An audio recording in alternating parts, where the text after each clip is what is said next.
Hello everyone, it's Llamas170 here to talk about the Diablo 4 open beta that I played over this last weekend. The Diablo 4 beta lasted from March 24th to 27th, the open beta of 2023, with the release being 2.5 months away at this point. Here are my initial thoughts on the beta. The first night was riddled with painful errors and bugs that didn't allow me to play as much as I wanted to, unfortunately. The error code said there was something wrong and wouldn't let me into the game. I was only allowed to play for a couple hours that first Friday night due to this. The following Sunday, I began to play a lot more with no issues in online gameplay connectivity besides the general servers. I started with the Sorcerer, since it was a staple in my Diablo 3 playtime, and with the sad lack of a monk class, I decided to start here to see if I enjoyed it. The combat at start was rather slow, with mobs running straight to you, the usual early game shit you would come to expect from these kinds of games. Immediately, you are met with two things: some of the new aspects of the UI and the great graphics of the game. You can tell they put a lot of time to cram all these things into the new UI, showing you your HP, your resources, and everything else you need to use in order to survive. One thing in particular was the dodge key. One of the first things you noticed that was taken straight out of Lost Ark, and that is something that was desperately needed in the previous game, in my opinion. Once you try it in Lost Ark, you really can't play one of these games without a dodge button, and it's painful.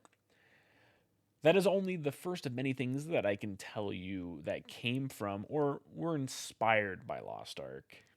There were many things. I think many of these things are more than welcome in my eyes. They took all the things I enjoyed from that game while not bringing all the things I didn't like. Just a few things off the top of my head: the dodge, the new crafting materials you pick up around the world, like the berries and things like that, the always online MMO feel, the view thingy for the cinematic things when you go over the edge and you like it views onto the thing. I'm pretty sure that was from Lost Ark.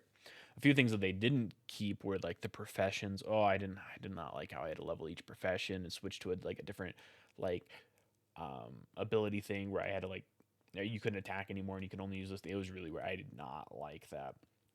But now back to the combat. Of course, at the beginning of the game, it was slow, and I mean, and if you can't get past that, then this game isn't for you. But if you can get through that slow part of the story and the game, you'll be met with a wide variety of spells and combinations that you can combine to do way more in combat than in the lower levels. Even just at level 25 for the mage, there were several different viable builds that you could make to run around in the limited version of the game. With the max level being level 100, we only have 1/4 of the level so far, and who knows, they're probably going to add expansions that increase it later on, like they did in Diablo 3, right?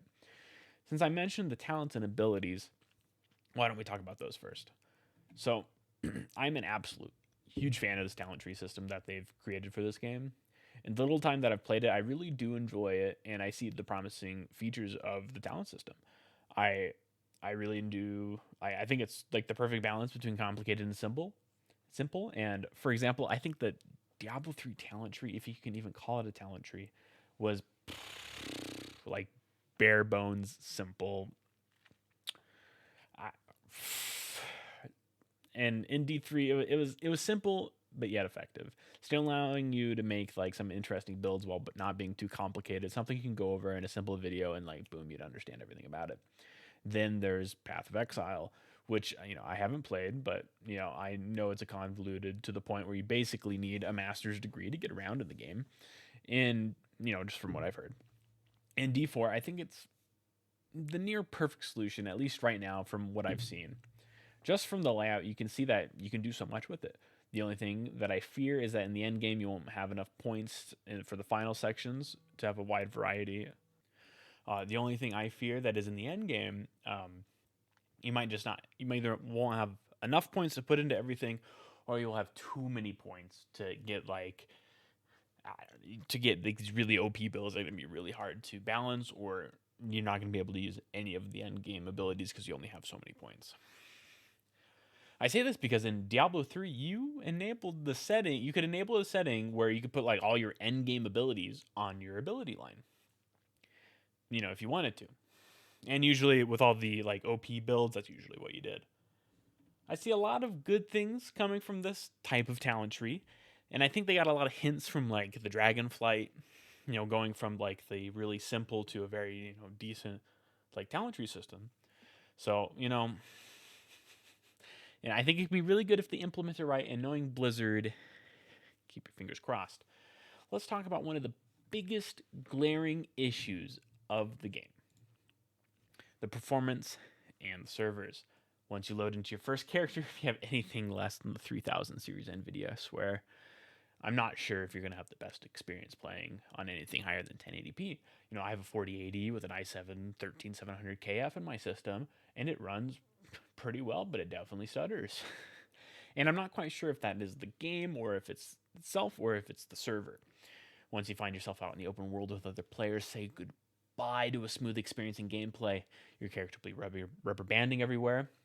At one point, it wouldn't even let me leave the town through a certain way, like the northeast way out of the city. It wouldn't even let me out. I had to go around. It was so weird. It like stopped me and my character was running in place, and I couldn't do anything. It was super weird. Rubber banding and all that crazy stutters. Oh, especially like once you teleport or something, miss inputs, it just wouldn't attack, or I'd press like multiple, like an order of buttons, and it would skip a couple of them, or it would do all of them later, or just not doing them at all. This really soured the overall gameplay and experience I had in the game. Now it is the beta. They have more than a month to get this together, get it running smoothly. Will it be fine by the time the game is up and running? I guess only time will tell when we get to the actual release of the game. I know personally I am on the fence about it. I really enjoyed my time playing, but I can hardly play the game while in the open world while everyone else is playing. That is a tough sell, especially with how poorly Diablo 3 did with its opening. The error that it had was just horrendous.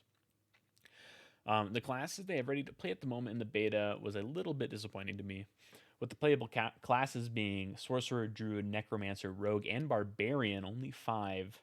It's a bit of a letdown from the classes we had at the end of Diablo 3. My favorite class, the Monk, is nowhere to be seen. I'm not really sure why that is. It does not fit into the story or the setting or something like that, but I was a little disappointed. Knowing that they plan to implement new classes for us to play in the future, I wish they would just have started out with more now and new classes that they design later.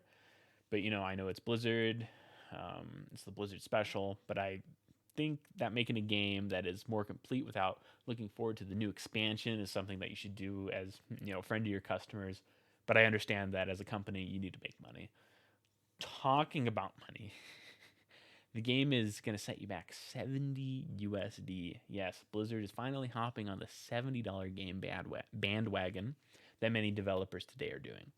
Now, I personally value my time at games at $1 per hour, so all you need to do is get that 70 hours of gameplay out of this game, and I think, to get 70 hours of gameplay just with what they have out in the current beta, I can do that, if that says anything to you. And we still have 75 more levels to go. Before we move on to the next subject, I want to talk about something that I've seen other content creators talk about: the balancing of the game. I hate that people are so critical of the current balancing of level 25 characters in the beta. The level cap in the final version of the game is going to be level 100. We currently have 1/4 of the levels, and who knows how much less of the abilities that are going to be in the final version of the game and the gear that is going to be available to us. I understand it's really good to be critical of a game, especially in its early development, get as much as you can over to the creators and saying but I think saying, oh, this game is a piece of unbalanced garbage gets way more views than saying something positive about it and understanding what happens now is not what will happen in 3 months when it comes out. Now, when the game comes out, and the Druid only does 13 damage with one of their abilities, while the Sorcerer goes and one-shots the boss, then, there's a big issue. But it's only level 25. I mean, one example I had was in Vanilla World of Warcraft. The Warrior was dog shit to level. Terrible. Slower than every other class. Did terrible damage. You could only pull one thing at a time. At the end of the game, it was a monster powerhouse best damage in the game. You just don't know. You just can't tell how good something is going to be at level 25 out of 100. You just can't. But letting the developers know that is good. but I'm sure they understand how to balance it well enough since they are making the game. And they probably know what the difference between 25 and 100 is going to be. So here's to hoping that the balancing will be better in the end of the game, where there is so much more things we have to deal with to increase our player power. What about upgrading your character gear, or gems, etc. in Diablo 4? If you play D3, you know that you can upgrade your gear and your character in a lot of ways. And if you're a fan of that, rejoice, because there is even more in D4. The amount of min maxing that you're going to be able to do in D4 in technical terms is a shit ton. I haven't developed or delved deep into this section of the game. I don't think I will until we get to the end game of D4, level 100.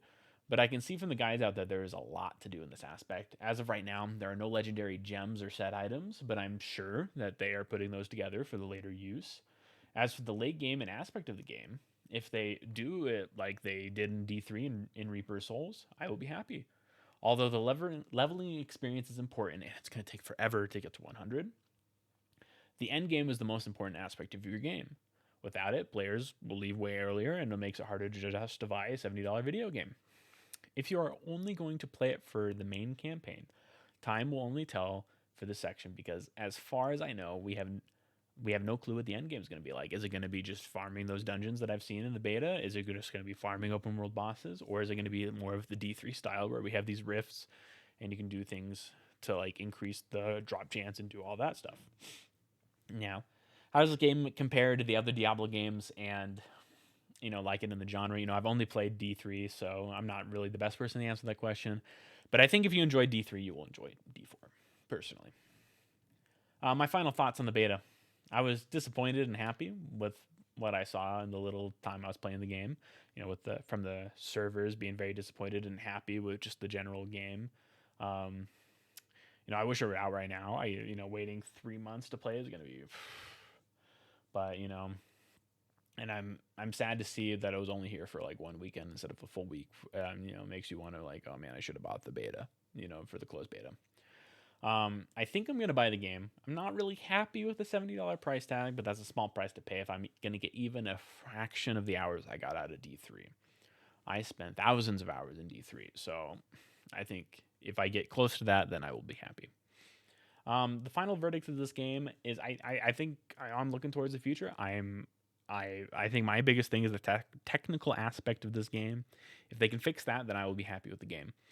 I need a good end game, or else I'm only going to play the campaign and I'm just going to stop. I don't even think I will level another character. And the end game needs to be good, just like I think the main portion of like a World of Warcraft is the end game. If the end game's not good, I don't really want to play it. So I really hope that they do a good job.